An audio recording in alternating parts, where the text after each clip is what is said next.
கர்த்தருக்குள் அன்பான தேவ பிள்ளைகளே, ஆண்டவரும் இரட்சகருமாகிய இயேசுவின் நாமத்தில் உங்களுக்கு என் அன்பின் வாழ்த்துக்கள். இந்த நாளிலேயும் 1 கொரிந்தியர் 7வது அதிகாரம் அதனுடைய 27வது வசனத்தை வாசிக்கிறேன்.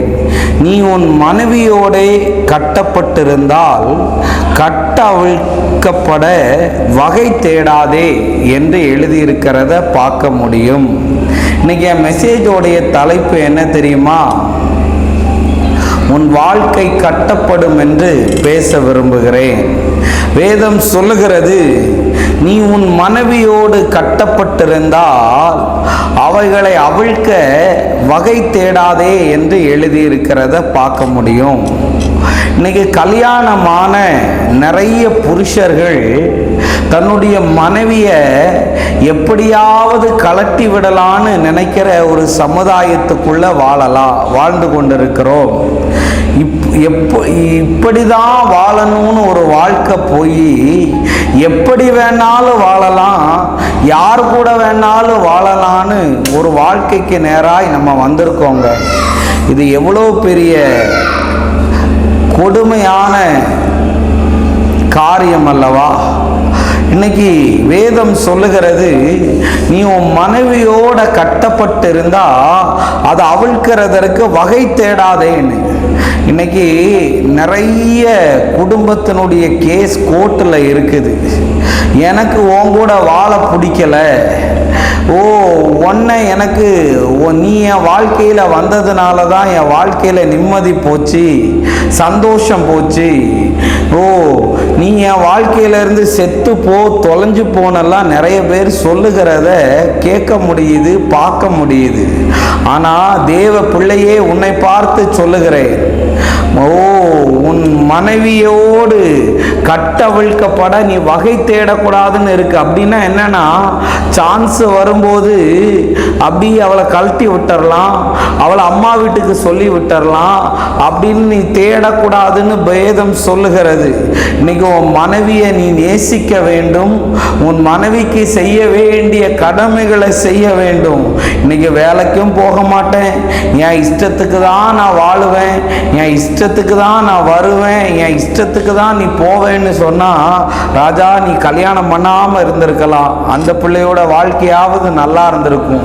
இன்னைக்கு மாட்டை அடிக்கிற மாதிரி அடிக்கிறான்னு சொல்றாங்க, பெல்ட்டை வச்சு அடிக்கிறான் பிரதர், ஃபுட்பால் மேட்ச் மாதிரி என்ன ஃபுட்பால் பந்தா அப்படி தூக்கி போட்டு மிதிக்கிறான்னு நிறைய பேர் அழுகிறதை பார்க்க முடிந்திருக்கிறது.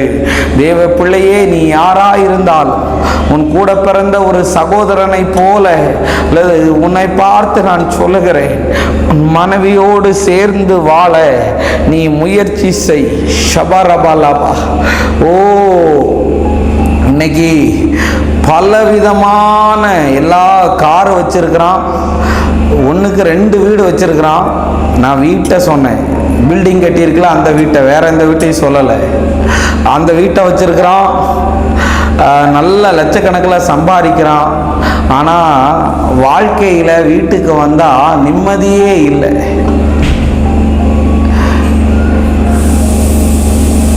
இந்தியா பாகிஸ்தான் யுத்தம் கூட ஓஞ்சிருச்சு, ஆனால் உன் யுத்தம் ஓயவே மாட்டுக்கு பாரு. இன்னும்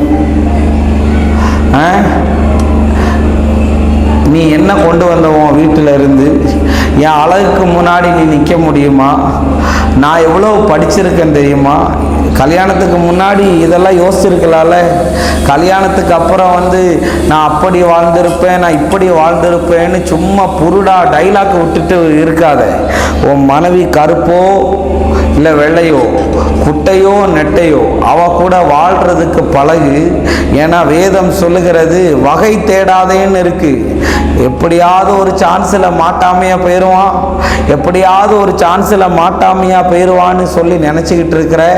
இதை எல்லாத்தையும் விட்டுட்டு உன் மனைவியோடு உன் கணவனோடு சேர்ந்து வாழு.